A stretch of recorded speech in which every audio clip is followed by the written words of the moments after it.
এবং হাদিসে নবী বলেন, আন আব্দুল্লাহ ইবনে মাসউদ রাদিয়াল্লাহু তাআলা আনহু قال عن النبي صلى الله عليه وآله وسلم لا يدخل الجنة من كان في قلبه مثقال ذرة।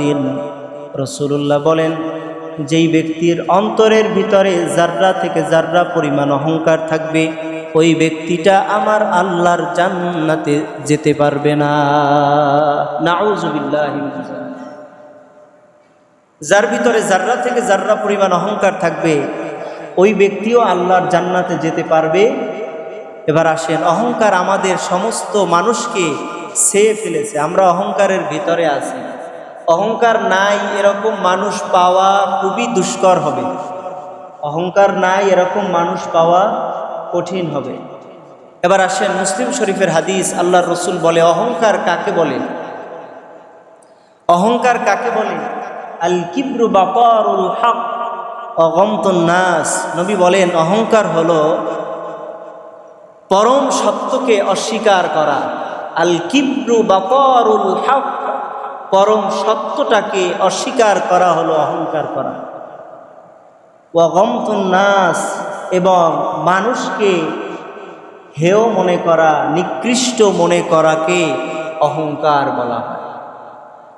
অহংকারের দুইটা অর্থ নবী দিলেন। এক, পরম সত্যকে অস্বীকার করাকে অহংকার বলা হয়। দুই, মানুষকে নিজের থেকে নিকৃষ্ট মনে করাকেই অহংকার বলা হয়। অর্থাৎ মানুষকে মানুষই মনে করে না, এটা হলো অহংকারের দ্বিতীয় অর্থ। প্রথম অর্থ হলো পরম সত্যকে যখন সামনে আসে, মনে করেন একজন মানুষ এমন একটা অকারেন্স করে ফেলেছে, অপরাধ করে ফেলেছে, তার সামনে যখন সাক্ষ্য প্রমাণ আনা হয়, তখন সে এটাকে কেমন করে ডিনাই করা যায়, নট অ্যালাউ করা যায়, সে চিন্তা ভাবনা করে বান্দাটা যখন তার ক্ষমতা দেখানো শুরু করে, এটা অর্থের হোক, এটা ক্ষমতার বলে হোক, লোকবলে হোক, যেইভাবে হোক, তার দলীয়করণ করার কারণেও যদি হয়, যেইভাবে হোক, সে এই সত্যটাকে মানতে নারাজ। এটা হলো অহংকারের প্রথম অর্থ। আর এই পরম সত্যকে না মানার কারণে বহু জাতি যুগে যুগে আল্লাহ তাআলা ধ্বংস করে দিয়েছে। বহু জাতিকে ধ্বংস করার কারণ হলো তারা সত্যটাকে স্বীকার করতে রাজি না, এজন্য আল্লাহ তাদেরকে ধ্বংস করছে। পরম সত্যের ভিতরে কি আছে? আল্লাহর ইবাদত করতে হবে, এটা সত্য, এতে কোনো সন্দেহ। এটাকে যদি কেউ অস্বীকার করে যে আমি নামাজ পড়বো না, দেখি কি হয়, ও ধ্বংস হবে। আল্লাহর উপর ঈমান আনার কথা বলা হয়েছে, যদি কেউ মনে করে না আমি আনবো না, দেখি আমার কি হয়, আল্লাহ তাকে ধ্বংস করবে। আদ জাতিকে আল্লাহ ধ্বংস করেছে, সামুদ জাতিকে আল্লাহ তাআলা ধ্বংস করেছে, নূহ আলাইহিস সালামের কওমকে আল্লাহ ধ্বংস করেছে, মূসা নবীর কওমকে আল্লাহ তাআলা ধ্বংস করেছে। এরকম করে সত্যকে অস্বীকার করার কারণে আল্লাহ তাআলা তাদেরকে শেষ করেছেন। আল্লাহ বলেন, وَإِذْ قُلْنَا لِلْمَلَائِكَةِ اسْجُدُوا لِآدَمَ فَسَجَدُوا إِلَّا إِبْلِيسَ أَبَى وَاسْتَكْبَرَ وَكَانَ مِنَ الْكَافِرِينَ।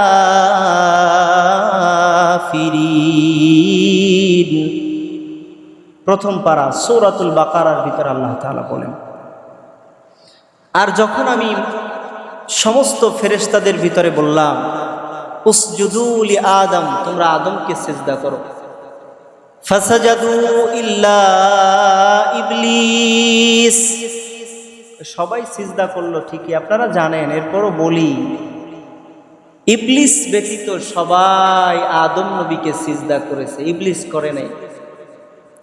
এবার আল্লাহ তাআলা জিজ্ঞেস করলেন, قال ما منعك ألا تسجد إذ أمرتك, ওহে আজাজিল ইবলিস, তুমি কেন আদমকে সিজদা করলা না? সবাইকে সিজদা করার কথা বলা হলো, আমি আল্লাহ আদেশ দিলাম, তুমি কেন এরপরও করলা না? যুক্তি দিয়ে আল্লাহর সামনে টেকা যায় না, যুক্তি দিয়ে ইসলাম মানা যায় না। শরীয়ত মানতে হলে কোরআন হাদিস মানতে হবে, আল্লাহর হুকুম মানতে হবে, এর বিকল্প নাই। শয়তান সাথে সাথে যুক্তি দিয়া কয় আনা খায়রুম মিনহু, আমি তার থেকে উত্তম। আমি কেন আদমকে সিজদা করতে যাব? বরঞ্চ আমি তো আদমের থেকে বড় উত্তম, এই জন্য আমি আদমকে সিজদা করি নাই। কেমনে উত্তম? কয় খালাকতানি মিন নার, আপনি আমাকে বানাইছেন হলো আগুন দিয়া। আগুনের গতি তো কখনো নিম্নগামী হয় না, আগুন সবসময় উপরের দিকে উঠতে চায়। জমিনে আগুন ধরাইলে আগুন নিচের দিকে যায় না, বরঞ্চ কোন দিকে যায়? উপরের দিকে যায়। আগুনের গতি হলো ঊর্ধ্বমুখী। আর ওয়া খালাকতাহু মিন তিন, আর আপনি যে আদমকে আমাকে সিজদা করার জন্য বলতেছেন, সেই আদমকে আপনি বানাইছেন হলো মাটি দিয়া। অতএব মাটির বানানো আদমের কাছে আমার মতো আগুন দিয়ে বানানো এই জিনের সিজদা করা কখনোই শোভনীয় নয়। আমি এটা মানি না, এই জন্য সিজদা করি নাই। আল্লাহ তাআলা আমার হুকুমের কাছে কোনো কেন চলে না, কোনো যুক্তি চলে না। যুক্তি দিয়েছ তো চিরতরে তোমাকে আমি আল্লাহ তাআলা অভিশপ্ত করে দিলাম। যুক্তি দিছ তো তুমি চিরতরে অভিশপ্ত। তুমি আর এই আল্লাহর দরবারে কিছুর প্রত্যাশা করা চলবে, বরঞ্চ তুমি হলে ধ্বংস হয়ে গেছো। এজন্যই নবী বললেন আল কিবরু বাতারুল হক, অহংকার হচ্ছে চিরসত্যটাকে অস্বীকার করা। সত্যটাকে না মেনে নেওয়াকে অহংকার বলা হয়। আল্লাহ তাআলা সমস্ত বান্দাকে বললেন, ও বান্দারা তোমরা আমি আল্লাহ তাআলার ইবাদত করো। কিন্তু বান্দা যখন তুমি ইবাদত করবা না, তখন আল্লাহ তাআলা বলেন ইন্নাল্লাযীনা ইস্তাকবিরুনা আন ইবাদাতি সায়াদখুলুনা জাহান্নাম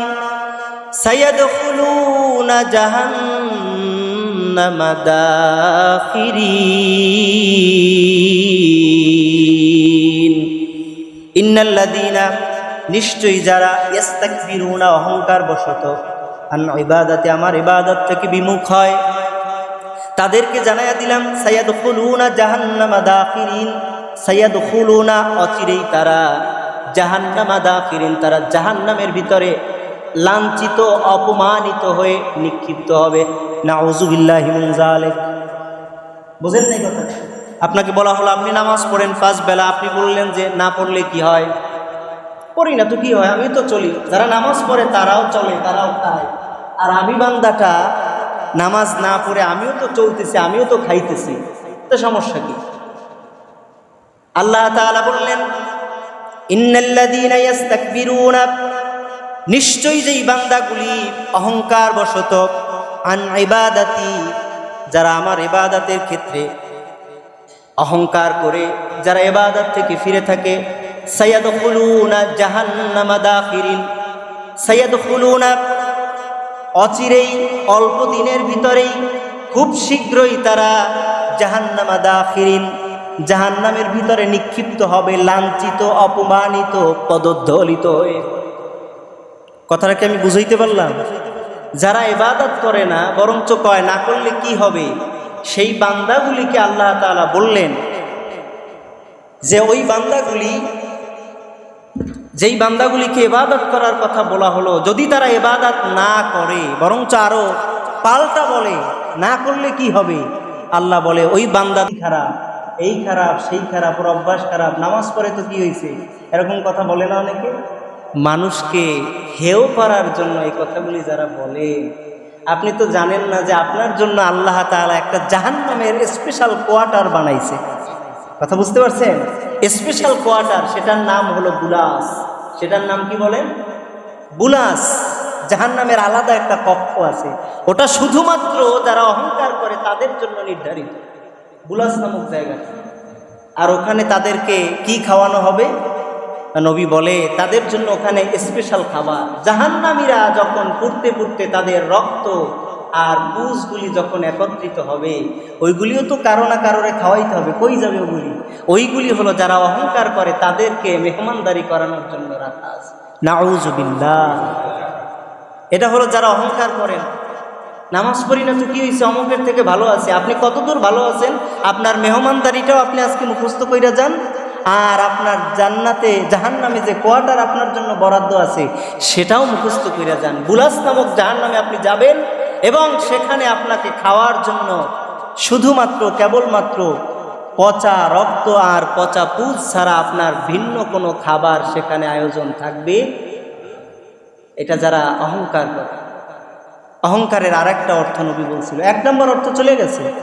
এক নম্বর অর্থ ছিল পরম সত্যকে অস্বীকার করা। জান্নাত জাহান্নাম আছে, এটাকে যে অস্বীকার করেন, ইবাদত আপনাকে করতে হবে, এটাকে যদি আপনি অস্বীকার করেন, আল্লাহকে সিজদা করতে হবে, আপনি অস্বীকার করেন, আপনি অহংকারী। আর অহংকারী বান্দার জন্য একমাত্র জায়গা হচ্ছে জাহান্নামের বুলাস নামক একটা ঘর আছে, আর ওখানে তার জন্য একমাত্র সর্বনিম্ন যেটা একেবারে সহজ খাবার, সেটা হলো পচা রক্ত আর পচা পুষ। এটা আপনাকে খেতে দেওয়া হবে। পারবেন তো? যদি না পারেন তো অহংকার থেকে ফিরে যাবেন। কাউকে ছোট মনে করিয়েন না, কেউ আপনার থেকে ছোট না, বরঞ্চ আপনি ছোট। নবী কি দোয়া করতেন? আল্লাহুম্মা ইন্নী আবদুক, হ্যাঁ আল্লাহ আমি তো আপনার একটা গোলাম। ইবনু, আমি কোন তামসায় মনে করি যে আমি তো অনেক কিছুই না। ওই যে শুরুতে পরিচয় দিছিলাম, আপনার পরিচয় হলো আপনি এমন পানির থেকে তৈরি যেটা কারো কাছে বলা যায় না। আর আপনি এখন যা বহন করে চলতেছেন এটা টোটালি আপনি একটা টয়লেট, আপনার ভিতরে সব পায়খানা, আপনি এটা নিয়ে ঘুরতেছেন, এটা হলো আপনার বড় পরিচয়। আর আপনি যাবেন কোথায়? কপালে যদি থাকে আপনি হয়তো সর্বোচ্চ হলে একটা মাটির বিছানা আপনি পেতে পারেন, এর বাইরে আর কোনো পরিচয় আমাদের জানা নেই। তো নবী বললেন আল কিবরু বাতারুল হক ওয়া গামতুন নাস। অহংকারের দুই অর্থ, এক নম্বর অর্থ হলো পরম সত্যকে অস্বীকার করা, দুই নম্বর হলো মানুষকে নিকৃষ্ট মনে করা। এটা আমাদের ভিতরে সব থেকে বেশি। নামাজ রোজা যাই করি না করি, আমাদের ভিতরে দ্বিতীয় যে রোগটা, এটা আমি অহরহ দেখতে পাই। মানুষকে মানুষই মনে করি না। আমি মনে করি অমুকে নামাজ পড়ে না তো জাহান্নামে গেল, আমি মনে করি অমুকেই অপরাধের ভিতরে আছে, সে তো জান্নাতে যেতে পারবে না।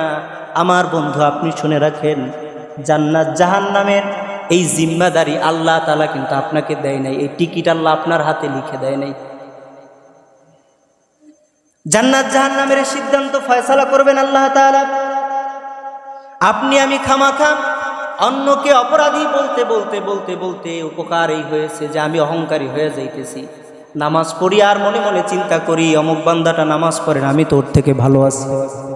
রোজা রাখি আর চিন্তা করি অমুক বান্দা তো রোজা রাখে না, আমি ওর থেকে ভালো আছি। একটা মানুষকে যত ছোট করা যায় তত ছোট করে আমি চিন্তা করতেছি, আমি মনে হয় সবার থেকে ভালো, সবাই মনে হয় আমার থেকে খারাপ। এরকম একটা চিন্তা ভাবনা আছে না? নামাজ পড়লেই দেখবেন মনের ভিতরে অহংকার চলে আসে, আমি তো নামাজ পড়ি, অমুকে তো পড়ে না, ও তো জাহান্নামে যাবে। আমি তো অপরাধ করি না, অমুকে অপরাধ করে, মনে হয় সে তো আর জান্নাতে যেতে পারবে না। আমি আওয়াবিন করি, আমি ইশরাক করি, আমি মাওলানা, আমি খতিব, আমি বক্তা, আমার মতো আবেদ কেউ নাই। কিতাবের ভিতরে দেখলাম মানুষ 4-5টা জিনিস নিয়ে মারাত্মকভাবে অহংকার করে। এর ভিতরে একটা অহংকার হলো মানুষ ইলম নিয়ে অহংকার করে, আমার থেকে বড় জ্ঞানী আর কেউ নাই, আমার থেকে বড় আলেম, আমার থেকে বড় পণ্ডিত, আমার থেকে বড় জানলেওয়ালা মনে হয় জমিনের উপরে আর কেউ নেই, আমি সব জানি। মানুষ 2 নাম্বার অহংকার করে, তার বংশ নিয়ে মানুষ অহংকার করে, আমি অমুক বংশের মানুষ, চিনুনি আমারে, কথা যে বলো আমার সাথে সাবধানে বলবা, আমি কিন্তু অমুক বাড়ির অমুক বংশের ছেলে, সাবধান। এই বংশ নিয়ে মানুষ গৌরব করে, অহংকার করে। তৃতীয়ত, মানুষ টাকা পয়সা বেশি থাকলে মানুষের পরে মানুষকেই মানুষই মনে হয় না, কর্মচারীকে মনে হয়। ও তো মানুষ কুকুর মারলে আফসোস হয়, কিন্তু কর্মচারী মারলে একজন বড় লোকের আফসোস হয় না। কথা বুঝেন না? মানুষ টাকা পয়সা থাকলে অহংকারী হয়। এরপরে আর একটা অহংকারী হয় মানুষের ভিতরে যখন ক্ষমতার লোভ চলে আসে, চেয়ার পাওয়ার লোভ আসে, মানুষ ওই সময় নিম্ন শ্রেণীর মানুষকে আর মানুষ মনে করে না, মনে করে সবাই হলো হাবা আর আমি একজন মাত্র হলাম নেতা। এই 4টা-5টা যে বিষয় বললাম, ইলম নিয়ে, আমল নিয়ে, আপনার অর্থ সম্পদ নিয়ে, আপনার ক্ষমতা নিয়ে, বংশ গৌরব নিয়ে, 5টা বিষয় যে বললাম, এই 5টা বিষয়ের অহংকার আমাদেরকে প্রতিনিয়ত ধুকে ধুকে আমলগুলি নষ্ট করে দিতেছে।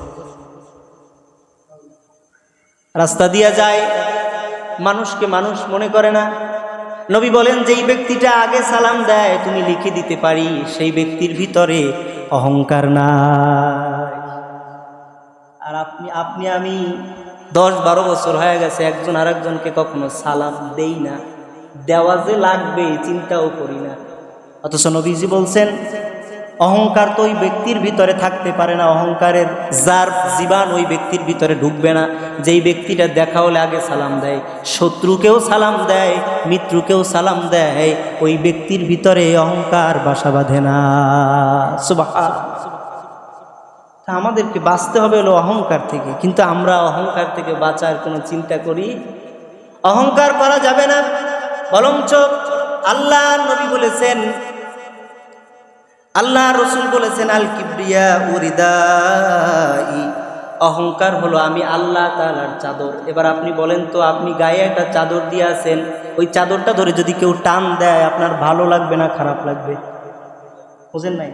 আমি গায়ে একটা পাঞ্জাবি পরে আছি, এটা ধরে যদি কেউ টান দেয়, টানাটানি শুরু করে, এদিকে একজন নেয় এদিকে একজন নেয়, ভালো লাগবে না, খারাপ লাগবে। আল্লাহ কয় আল কিবরিয়া উরিদাই, অহংকার হলো আমি আল্লাহ তাআলার চাদর, আর ওয়াল আজমাতু ইজারি, আর মহত্ব হলো বরত্ব হলো আমি আল্লাহ তাআলার ইজার।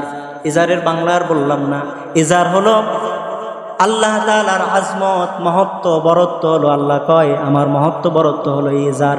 অতএব এগুলি নিয়ে যদি কোনো বান্দা টানাটানি করে, লা ইয়াদখুলুল জান্নাহ, সে কখনোই জান্নাতে যাবে না। মান কানা ফি কলবিহি মিসকালু যাররা, যার অন্তরের ভিতরে বিন্দু থেকে বিন্দু পরিমাণ অহংকার থাকবে, ওই বান্দাটা কোনো দিন আল্লাহ তাআলার জান্নাতে যেতে পারবে না। অহংকার আপনাকে পরিত্যাগ করতেই হবে, কারণ অহংকারী বান্দাটাকে আমার আল্লাহ ভালোবাসে না, অহংকারী বান্দাকে আল্লাহ তাআলা কখনোই ভালোবাসে না। আল্লাহ পাক রব্বুল আলামিন সূরা নাহাল 23 নম্বর আয়াতের ভিতরে আল্লাহ বললেন ইন্নাল্লাহা লা ইউহিব্বুল মুস্তাকবিরিন, আল্লাহ কয় নিশ্চয়ই আল্লাহ তাআলা লা ইউহিব্বুল মুস্তাকবিরিন, আল্লাহ তাআলা যেই বান্দা অহংকারকারী হয় আমার আল্লাহ তাকে কখনো ভালোবাসে না। নাউযুবিল্লাহ, আল্লাহ অহংকারকারীকে ভালোবাসে না। অহংকার থেকে আমাদেরকে ফিরতে হবে। আমি ভালো এই কথাটা আর কখনোই বলা যাবে না, আমি ভালো অমুকের থেকে, অমুক একটা মানুষ, আমি এর থেকে ভালো, আমি অমুকের থেকে আরও ভালো। এই ভালো ভালো করতে করতে কোন সময় যে আপনি অহংকারের ভিতরে ঢুকে গেছেন, আর কখন যে আপনার আমলগুলি বরবাদ হইতেছে, কখন যে আপনি জাহান্নামী হয়ে যাইতেছেন, একটাবার কিন্তু আপনি আমি চিন্তাও করতে পারি। আপনি মনে করতেছেন যে আপনার থেকে নামাজি আর কে হয়, অমুকে নামাজ পড়ে তা শুদ্ধ হয় না, ভালো হয় না, আমার নামাজ ভালো, আমার চালচল ভালো, আমি হালাল খাওয়ার চেষ্টা করি। এগুলি তো অহংকারের বিষয় না, এগুলি তো আপনার দায়িত্ব কর্তব্য বিধায় আপনি করতেছেন। কথা বুঝেন নাই? এগুলি তো আমাদের দায়িত্ব কর্তব্য বিধায় আমরা করতেছি। ফরজ নামাজ পড়া তো প্রত্যেকের কর্তব্য, এখানে বরত্বের কি আছে? কথা বুঝেন নাই? নফল নামাজ তো আপনার পাথেও, এখানে বরত্বের কি আছে? আপনি যাকাত দেন, এটা তো আপনার পাথেও, আপনার দিতে হবে, আপনার হক গরিব পাবে, এটাতে আবার বরত্বের কি আছে যে আমি যাকাত দিই, আমি দান করি, এখানে বরত্বের কি আছে? আপনার টাকায় তো গরিবের হক আছে, আপনি তা দিতেছেন। যার টাকা নাই সে দিতে পারতেছেন, আপনার আছে বিধায় আপনি দিতে পারছেন, এখানে অহংকারের কিছু নাই। আপনি নামাজ পড়তে পারতেছেন, আর একজন পড়তে পারে না, আপনার তো আল্লাহর কাছে আরো দোয়া করা উচিত, শুকর আদায় করা উচিত। আল্লাহ অমুকে পারে না, তুমি আমারে তৌফিক দিছো, তুমি কতই দয়াময়। আয় আল্লাহ অমুকে আশুরার রোজাটা রাখতে পারে নাই, তুমি আমারে রাখার তৌফিক দিছো, তুমি কত দয়াময়, তোমার কত দয়া। এই শুকর তো আপনি আদায় করতে করতে শেষ করতে পারবেন না, আপনি আবার অহংকার আসে কোন সময়? কিন্তু শয়তান আমাদের ভিতরে এই অহংকার ঢুকাইয়া দিছে, কারণ শয়তান জাহান্নামী হওয়ার প্রধান শ্রেষ্ঠতম কারণ অহংকার। শ্রেষ্ঠতম কারণ কি? অহংকার। শয়তান জাহান্নামে যাওয়ার প্রধান কারণ হলো অহংকার করা। আর আপনি আমিও যদি জাহান্নামে যাই, আল্লাহ মাফ করুক, কাউকে আল্লাহ জাহান্নামে না দিক, আল্লাহ সবাইকে জান্নাতি হিসাবে কবুল করুক, করে না আমিন। কিন্তু আমরাও যদি জাহান্নামে যাই, এর মূল কারণও থাকবে এই অহংকার। অহংকার করা যাবে না, কোনো অবস্থাতেই করা যাবে না। মানুষকে আপনি মানুষ মনে করবেন না, এটা হয় না। আপনারও যেই দাম ওনারও সেই একই দাম। মানুষ হিসেবে আল্লাহ কাউকে পার্থক্য করে আল্লাহ বিহীন। আল্লাহ নবী দোয়া করতেন, আল্লাহুম্মা জাআলনি ফি আইনি সাগীরা ওয়া ফি আয়ুনিন নাসি কাবীরা। নবীজি নিজে দোয়া করতেন, আল্লাহ